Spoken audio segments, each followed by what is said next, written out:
বহুকাল আগের কথা, যখন দজলা নদীর তীরে অবস্থিত ছোট্ট শহর বসরার নিকটবর্তী এক জনপদে একজন নির্মল হৃদয়ের তরুণ বাস করতেন। তার নাম ছিল তানভীর। তানভীরের চরিত্র ছিল অত্যন্ত সৎ এবং তিনি ছিলেন প্রচণ্ড পরিশ্রমী, কিন্তু অভাবের বেড়াজালে তার জীবন ছিল মোড়া। এক জীর্ণ কুটিরে তিনি তার স্ত্রী হাবিবার সঙ্গে বসবাস করতেন।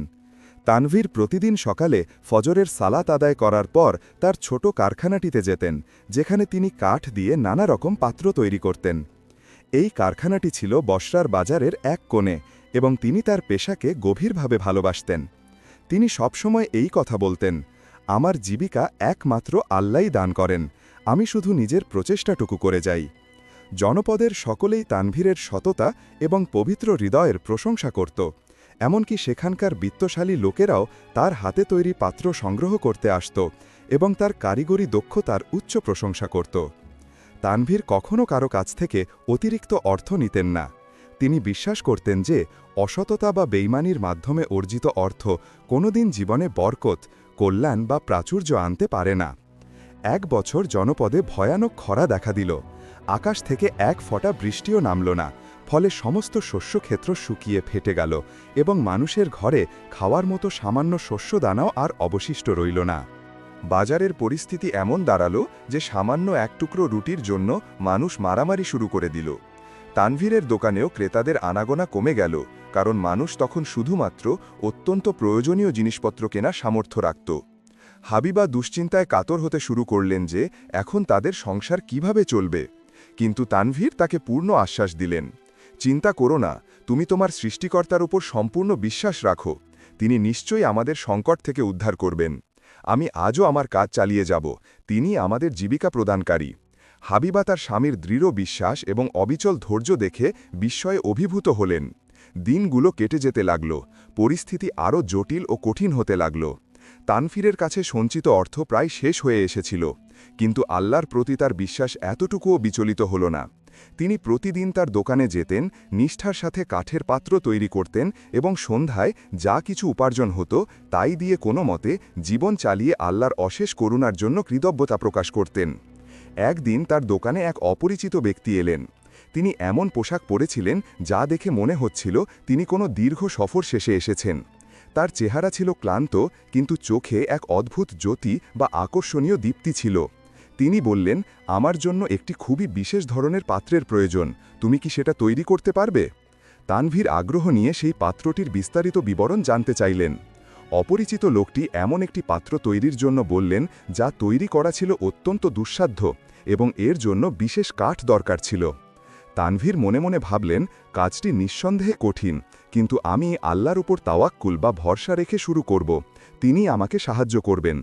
তানভীর সেই অচেনা ব্যক্তিকে বললেন, আমি অবশ্যই এই পাত্রটি তৈরি করে দেব, কিন্তু এর জন্য আমাকে ঘন জঙ্গল থেকে সেই নির্দিষ্ট কাঠ সংগ্রহ করে আনতে হবে।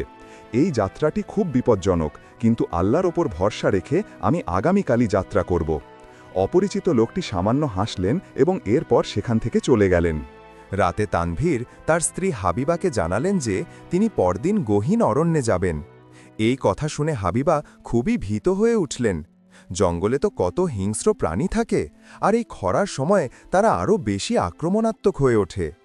তানভীর শান্তভাবে বললেন, আল্লাহর উপর ভরসা রাখো, তিনি আমার সুরক্ষা করবেন, আর এটাই আমাদের জীবিকা অর্জনের একমাত্র উপায়।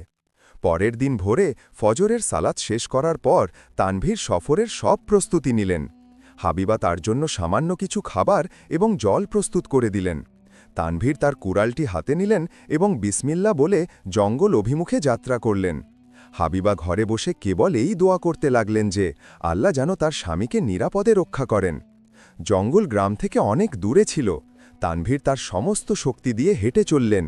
সূর্য তখন তীব্রভাবে উত্তাপ দিচ্ছিল, কিন্তু তার পা থামল না। পথে তার সাথে এক বৃদ্ধ ব্যক্তির দেখা হল, যাকে দেখে খুব বিচলিত মনে হচ্ছিল। বৃদ্ধটি জানালেন যে তিনি পথ হারিয়ে ফেলেছেন। তানভীর সাথে সাথে তাকে সাহায্য করলেন এবং গ্রামের সঠিক রাস্তা দেখিয়ে দিলেন। বৃদ্ধ লোকটি আন্তরিক ধন্যবাদ জানালেন এবং বললেন, বাবা, তোমার এই নেক কাজ, সৎকর্ম বৃথা যাবে না। তুমি জঙ্গলের সোজা পথ ধরে এগোও।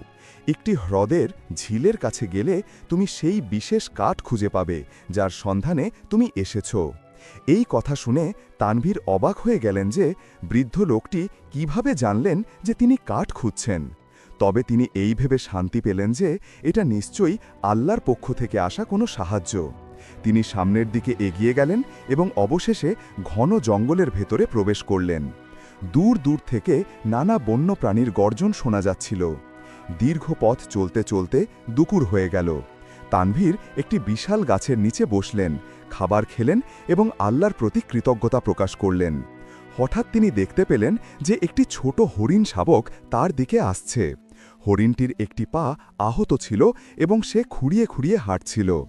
তানভীর ঝুঁকে তার জখমের ওপর জল ঢাললেন এবং নিজের কাপড়ের একটি টুকরো দিয়ে যত্ন করে পট্টি বেঁধে দিলেন। তার কাছে যে সামান্য খাবার অবশিষ্ট ছিল তাও তিনি হরিণটিকে খেতে দিলেন। হরিণের বাচ্চাটি ধীরে ধীরে তার হাতে একটি আলতো চুম্বন করল এবং তারপর যেন ইশারা করল যে সে তাকে তার সাথে যেতে বলছে। তানভীর ভাবলেন যে এই অদ্ভুত ঘটনাটি নিশ্চয়ই আল্লাহর পক্ষ থেকে কোনো ইশারা, সংকেত। তাই তিনি সেই হরিণের পিছনে পিছনে চলতে শুরু করলেন। হরিণটি তাকে জঙ্গলের এমন একটি অংশে নিয়ে গেল যেখানে তিনি আগে কখনো যাননি। সেখানে ছিল একটি শান্ত ছোট হ্রদ এবং তার কিনারে কিছু বিশেষ প্রজাতির গাছ দাঁড়িয়েছিল। তানভীর তৎক্ষণাৎ চিনতে পারলেন যে এটাই সেই বহু আকাঙ্ক্ষিত কাঠ যার জন্য তিনি এসেছেন। তিনি আল্লাহর অজস্র দয়ার জন্য শুকরিয়া জানালেন এবং নিজের কুড়াল দিয়ে একটি গাছ কাটা শুরু করে দিলেন। কাজটি খুব কষ্টকর ছিল, তবে তার হৃদয়ে দৃঢ় বিশ্বাস ছিল যে আল্লাহ তাকে সব কাজে সাহায্য করছেন। সন্ধ্যা নেমে আসতে শুরু করল। তানভীর গাছ কেটে তার একটি বড় অংশ নিজের কাঁধে তুলে নিলেন এবং ফেরার পথ ধরলেন। এখন ফিরে আসার যাত্রাটি আরও কঠিন ছিল, কারণ চারিদিকে অন্ধকার হয়ে আসছিল। হঠাৎ আকাশে কালো মেঘের ঘনঘটা দেখা দিল এবং জোরে বাতাস বইতে শুরু করল। মনে হচ্ছিল যেন ভয়ঙ্কর ঝড় আসছে। তানভীর হাত তুলে দোয়া করলেন, হে আল্লাহ, আমি তোমার সাহায্য চাইছি, আমাকে নিরাপদে বাড়িতে পৌঁছানোর ব্যবস্থা করে দাও। ঠিক সেই মুহূর্তে তিনি দেখতে পেলেন যে সেই হরিণ শাবকটি আবার তার সামনে এসে দাঁড়িয়েছে। এখন তার আঘাত সম্পূর্ণ সেরে গিয়েছিল। সে যেন পথ প্রদর্শকের মতো পথ দেখাচ্ছিল। তানভীর হেসে উঠলেন এবং বুঝতে পারলেন যে এটা আল্লাহর পক্ষ থেকে এক অলৌকিক সাহায্য। তানভীর হরিণটির পিছন পিছন হাঁটতে লাগলেন। কাঁধের ভার তার কাছে খুব ভারী মনে হচ্ছিল, কিন্তু আল্লাহর প্রতি অটুট ভরসা রেখে তিনি এগিয়ে যেতে থাকলেন। ঝড় আরও জোরদার হচ্ছিল, গাছের ডালপালাগুলো দুলতে শুরু করেছিল এবং আকাশ থেকে গুড়ি গুড়ি বৃষ্টি নামছিল। হরিণটি দৌড়ে একটি গুহার দিকে গেল এবং তানভীরও তাকে অনুসরণ করলেন। গুহার ভেতরে প্রবেশ করে তানভীর শান্তির নিঃশ্বাস ফেললেন। বাইরে তখন ঝড় আরও ভীষণ আকার ধারণ করেছিল। তিনি কাঠটি একপাশে রাখলেন এবং আল্লাহর অফুরন্ত দয়ার জন্য কৃতজ্ঞতা জানালেন। হরিণটি তার পাশে এসে চুপ করে বসে পড়ল। তানভীর ভাবলেন, আল্লাহ কত আশ্চর্যজনক উপায়ে আমাকে সাহায্য করলেন। প্রথমে কাঠ এনে দিলেন আর এখন এই ঝড় থেকে রক্ষা করলেন। গুহার ভেতরে বসে থাকতে থাকতে তানভীর লক্ষ্য করলেন যে সেখানে আগে থেকেই কিছু জিনিসপত্র রাখা আছে। মনে হচ্ছিল যেন কোনো মানুষ সেখানে নিয়মিত থাকে। এক কোণে কিছু শুকনো ফল এবং তাজা ফলমূল রাখা ছিল। তার খুব খিদে পেয়েছিল, কিন্তু তিনি ভাবলেন, এটা তো অন্য কারোর জিনিস, আমি কিভাবে এটা খেতে পারি। হঠাৎ গুহার ভেতর থেকে একটি কণ্ঠস্বর ভেসে এলো, বাবা, ওই খাবার তোমার জন্যই রাখা হয়েছে, তুমি খেয়ে নাও। তানভীর চমকে উঠলেন। তিনি দেখলেন যে গুহার আরেকটি কোণে সেই বৃদ্ধ ব্যক্তিটি বসে আছেন যার সাথে তার রাস্তায় দেখা হয়েছিল। তানভীর প্রচণ্ড অবাক হয়ে গেলেন। বৃদ্ধটি মুচকি হেসে বললেন, চিন্তা করো না, আমি এখানে প্রায়ই আসি, আমি জানতাম যে তুমি অবশ্যই এখানে আসবে। তানভীর জিজ্ঞাসা করলেন, তিনি কিভাবে এত কিছু জানতে পারলেন। বৃদ্ধ বললেন, আমি তোমার নিয়তর মধ্যে, উদ্দেশ্যের মধ্যে আন্তরিকতা দেখেছি এবং আমার দৃঢ় বিশ্বাস ছিল যে আল্লাহ অবশ্যই তোমাকে সাহায্য করবেন। তানভীর সেই বৃদ্ধের সাথে খাবার খেলেন এবং তার কাছে পুরো ঘটনাটি শোনালেন, কিভাবে একজন অপরিচিত ব্যক্তি তাকে এই বিশেষ পাত্র বানানোর জন্য বলেছিলেন। বৃদ্ধ মনোযোগ দিয়ে সব শুনলেন এবং বললেন, তুমি একজন নেককার মানুষ, আল্লাহ তোমাকে একটি বিশেষ কাজের জন্য নির্বাচন করেছেন। বৃদ্ধটি তানভীরকে জানালেন, তুমি যে কাঠ বহন করছো সেটা কোনো সাধারণ কাঠ নয়, এটা রহস্যময় কাঠ। এই কাঠ দিয়ে তৈরি পাত্রে যদি জল রাখা হয় তবে সেই জল কখনো শেষ হবে না। তানভীর অবাক হয়ে জিজ্ঞাসা করলেন, এটা কি সত্যই সম্ভব? বৃদ্ধ বললেন, আল্লাহর জন্য সব কিছুই সম্ভব। আর যে ব্যক্তি তোমার কাছে এসেছিল সে কোনো সাধারণ মানুষ ছিল না, সে তোমার পরীক্ষা নিচ্ছিল। তোমার দৃঢ় বিশ্বাস এবং সৎকর্মই তোমাকে এই বিশেষ মর্যাদা এনেছে। রাত কেটে গেল, ঝড় পুরোপুরি থেমে গেল। সকাল হতেই তানভীর সেই বৃদ্ধের কাছ থেকে বিদায় নিলেন এবং বাড়ির দিকে চলতে শুরু করলেন। হরিণটি তাকে জঙ্গলের সীমানা পর্যন্ত পৌঁছে দিতে এলো এবং তারপর আবার জঙ্গলের গভীরেই ফিরে গেল। তানভীরের হৃদয়ে তখন কেবল শান্তি এবং অফুরন্ত কৃতজ্ঞতা ছিল। তিনি যখন বাড়িতে পৌঁছালেন তখন হাবিবা অস্থিরভাবে তার জন্য অপেক্ষা করছিলেন। স্বামীকে দেখেই তিনি ছুটে এলেন এবং বললেন, আমি সারা রাত খুব দুশ্চিন্তায় ছিলাম, ঝড়ের সময় তুমি কোথায় ছিলে? তানভীর হাসলেন এবং বললেন, আল্লাহ আমাকে নিরাপত্তা দিয়েছেন, আর দেখো আমি সেই বিশেষ কাঠ নিয়েও এসেছি। তানভীর কাঠ নিয়ে তার কারখানাতে গেলেন এবং পাত্রটি তৈরি করতে শুরু করলেন। এই কাজটা খুব কঠিন ছিল, কারণ কাঠটা ছিল অত্যন্ত শক্ত। তিনি আন্তরিকতা এবং ধৈর্যের সাথে কাজ করতে থাকলেন। প্রত্যেকবার যন্ত্র চালানোর সময় তিনি বিসমিল্লাহ পড়তেন। বহুদিনের কঠিন পরিশ্রমের পর অবশেষে একটি অত্যন্ত সুন্দর পাত্র তৈরি হল, যার মধ্যে এক অদ্ভুত আভা বা দীপ্তি ছিল। পাত্রটি তৈরি হয়ে যাবার পর তানভীর সেটা বাড়িতে আনলেন এবং তাতে জল ভরলেন। হাবিবা বিস্ময়ের সাথে দেখলেন যে তিনি যতবারই পাত্র থেকে জল নিচ্ছেন পাত্রটি আবার আপনা আপনি ভরে যাচ্ছে।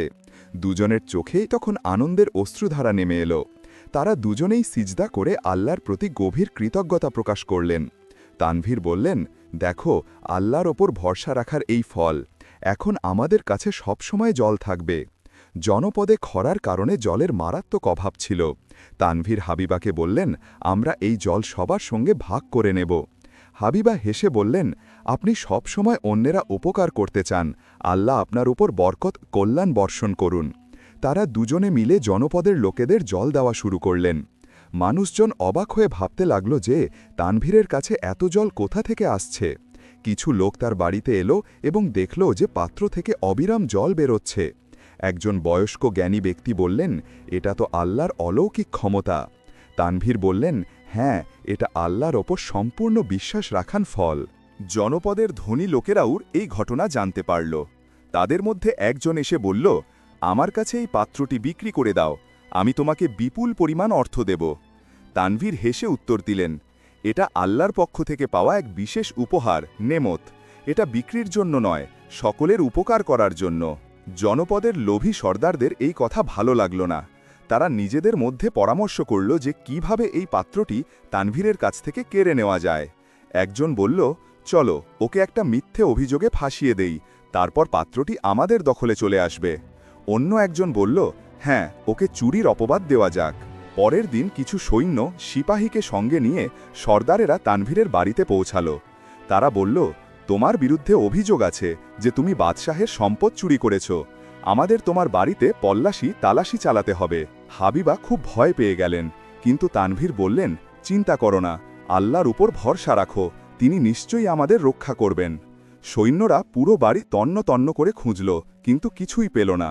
সর্দাররা রাগান্বিত হয়ে জিজ্ঞেস করল, সেই পাত্রটি কোথায় যেখান থেকে জল বের হয়? তানভীর পাত্রটি দেখালেন, কিন্তু যখন তারা তাতে জল ঢালল তখন সেটি একটি সাধারণ পাত্রের মতোই দেখালো। কোনো বিশেষ ডিউটি বা অলৌকিকতা ছিল না। সর্দাররা অবাক হয়ে গেল এবং লজ্জিত হয়ে সেখান থেকে ফিরে গেল। তারা যেই চলে গেল পাত্রটি আবার নিজে থেকেই জলে ভরে যেতে শুরু করল। তানভীর এবং হাবিবার চোখে তখন আনন্দের জল। হাবিবা জিজ্ঞেস করলেন, এটা কিভাবে সম্ভব হল? তানভীর হাসলেন, আল্লাহ আমাদের নিরাপত্তা দিয়েছেন, এটাই হলো আন্তরিক বিশ্বাসের প্রতিদান। তানভীর জনপদের লোকেদের জল দেওয়া অব্যাহত রাখলেন। ঠিক সেই সময় সেই অপরিচিত ব্যক্তিটি আবার তার দোকানে এলেন, যিনি প্রথমে পাত্রটি বানানোর ফরমায়েশ অর্ডার দিয়েছিলেন। তিনি হেসে জিজ্ঞাসা করলেন, আমার পাত্র কি তৈরি? তানভীর জবাব দিলেন, হ্যাঁ তৈরি, কিন্তু ওটা এখন আর কোনো সাধারণ পাত্র নেই, এখন ওর মধ্যে থেকে জল কখনো শেষ হয় না। অপরিচিত লোকটি হাসলেন, আমি জানি, আমি তোমার বাড়িও চিনি। তানভীর অবাক হলেন। অপরিচিত লোকটি বললেন, আমি তোমার পরীক্ষা নিচ্ছিলাম, দেখতে চাইছিলাম যে তুমি আল্লাহর ওপর কতটা বিশ্বাস রাখো। তিনি নিজের মুখোশ নাকাব সরালেন তো তানভীর দেখলেন যে তিনি সেই বৃদ্ধ সাধক দরবেশ ছিলেন। তানভীর বিস্ময় হতবাক হয়ে গেলেন। আপনি? দরবেশ বললেন, আমি একজন সাধক। আল্লাহর নির্দেশে আমি মানুষদের পরোক্ষ করি।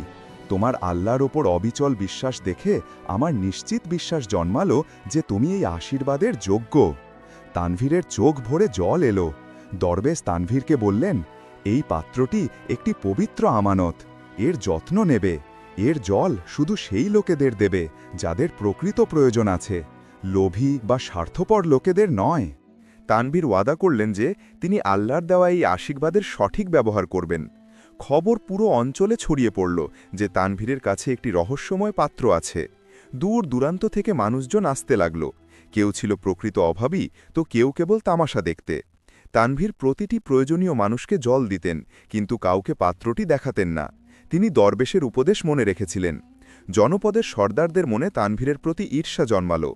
একদিন তারা তাদের গ্রামের শাসনকর্তা হাকিমের কাছে গেল, যিনি ছিলেন খুব নির্দয় ও স্বৈরাচারী। তারা বলল, তানভীরের কাছে একটি জাদুকরী পাত্র আছে যা থেকে সবসময় জল বের হয়। সে লোকজনকে বিভ্রান্ত করছে এবং জাদু দেখাচ্ছে। শাসনকর্তা প্রচণ্ড রেগে গেলেন। যে কেউ জাদু করবে তাকে কঠোর শাস্তি দেওয়া হবে। তিনি সাথে সাথে সৈন্যদের আদেশ দিলেন যে তানভীরকে ধরে নিয়ে এসো। সৈন্যরা তানভীরের বাড়িতে পৌঁছাল এবং তাকে জোরপূর্বক গ্রেফতার করল। হাবিবা কান্নায় ভেঙে পড়লেন, কিন্তু তানভীর বললেন, আল্লাহর ওপর ভরসা রাখো। তানভীরকে শাসনকর্তার সামনে হাজির করা হলো।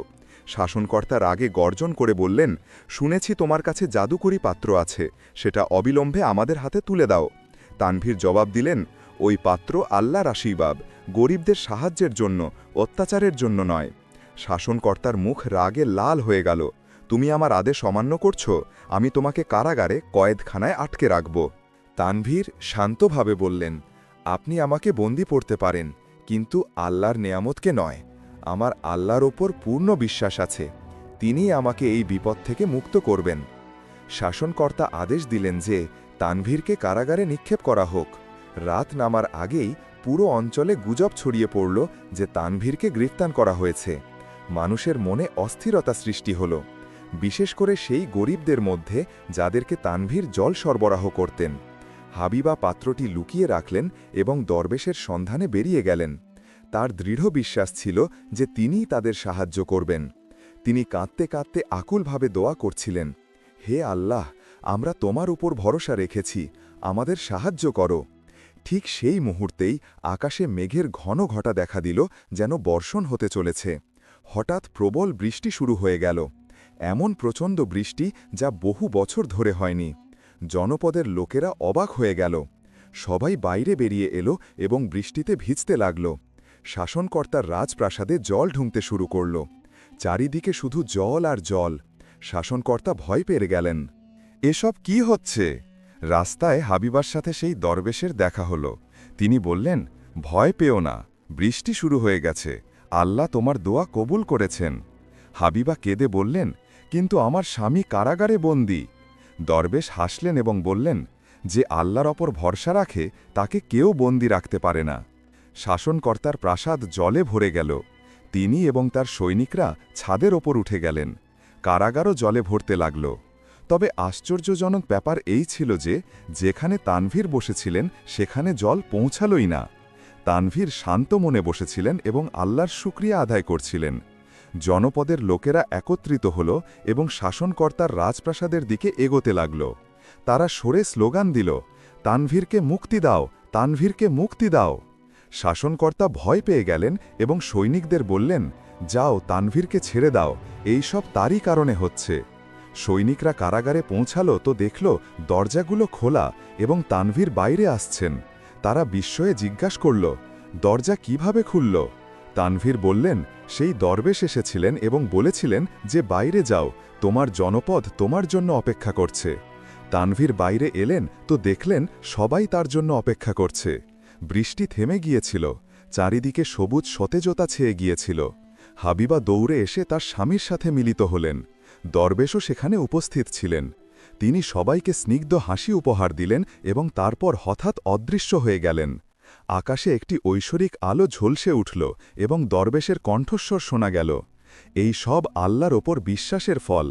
তানভীর কঠিন পরিস্থিতিতেও আল্লাহর ওপর তাওয়াক্কুল রাখল এবং আল্লাহ তাকে সাহায্য করলেন।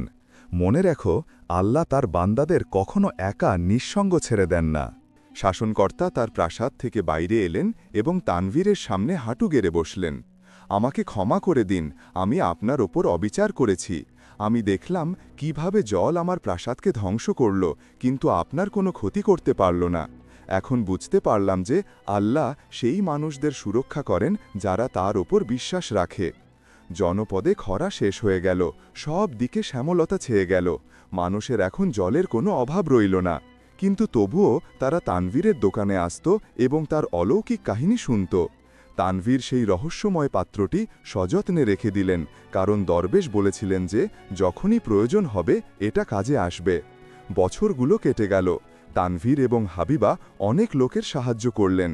তারা কখনো ঐশ্বর্যশালী হলেন না, তবে সব সময় সুখে শান্তিতে থাকলেন।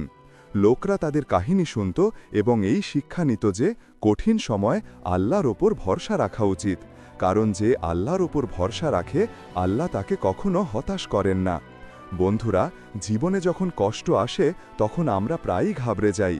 আমরা ভাবতে শুরু করি যে আমাদের সব কিছু শেষ হয়ে গেল, কিন্তু আসলে সেটাই হলো সেই গুরুত্বপূর্ণ সময় যখন আল্লাহর উপর পূর্ণ আস্থা রাখা উচিত। মনে রাখবেন, যে জিনিস আমাদের ভাগ্যে লেখা আছে সেটা আমরা অবশ্যই পাব, এবং যা লেখা নেই তা বিশ্বের সমস্ত চেষ্টা করেও কখনো পাওয়া সম্ভব নয়। ঈমানের অর্থই হল গভীর অন্ধকারেও আলোর ওপর বিশ্বাস রাখা। যদি আপনার হৃদয় খাঁটি হয়, উদ্দেশ্য সৎ থাকে, তাহলে আল্লাহ কখনো আপনাকে নিঃসঙ্গ ছেড়ে দেবেন না। শুধু ধৈর্য ধরুন, প্রার্থনা করুন এবং এই বিশ্বাস রাখুন যে আল্লাহ সব সময় সর্বোত্তম পরিকল্পনা তৈরি করেন। কখনো কারো সিদ্ধান্তে হতাশ হবেন না, কখনো নিজের প্রচেষ্টা নিয়ে সন্দেহ করবেন না, কারণ আল্লাহ সব সময় তাদের সাথে থাকেন যারা তার ওপর ভরসা রাখে। বন্ধুরা, আশা করি এই কাহিনীটি আপনাদের ভালো লেগেছে। যদি ভালো লেগে থাকে তাহলে একটি লাইক অবশ্যই দেবেন এবং আমার চ্যানেল ইসলামিক ভয়েস বাংলাকে সাবস্ক্রাইব করতে ভুলবেন না। আপনাদের সমর্থন আমার জন্য অত্যন্ত মূল্যবান। আল্লাহ আপনাদের সবাইকে সব সময় সুখী রাখুন, সুস্থ রাখুন। আপনাদের এবং আপনাদের পরিবারের ওপর নিজের করুণা বর্ষণ করুন এবং আপনাদের জীবনে কল্যাণ দান করুন। আপনাদের প্রতিটি লাইক এবং সাবস্ক্রিপশন আমাদের জন্য অনুপ্রেরণা, যে আমরা আপনাদের জন্য আরও ভালো এবং আকর্ষণীয় ইসলামিক কাহিনী নিয়ে আসতে থাকি। আল্লাহ আপনাদের প্রতিটি বিপদ থেকে রক্ষা করুন এবং আপনাদের প্রতিটি দোয়া কবুল করুন। অনেক অনেক ধন্যবাদ বন্ধুরা, এত সমর্থন করার জন্য। দেখা হচ্ছে অন্য একটি কাহিনীর সাথে। ততক্ষণ পর্যন্ত আল্লাহ হাফেজ।